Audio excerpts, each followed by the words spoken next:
Clear তো? সবাই ready? সবাই রেডি? শিওর?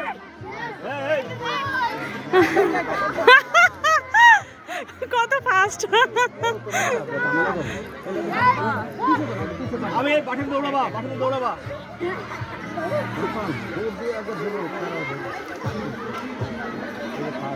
তোমরা কি বুঝতে পারছো? বুঝছো? আগে জায়গা স্যার, পরে বলবেন আগে জায়গা স্যার। পরে নিয়ে আবার এখানে আসতে হবে।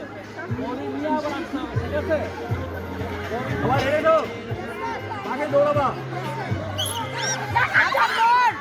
দৌড় বাবু, দৌড়, দৌড়, দৌড়,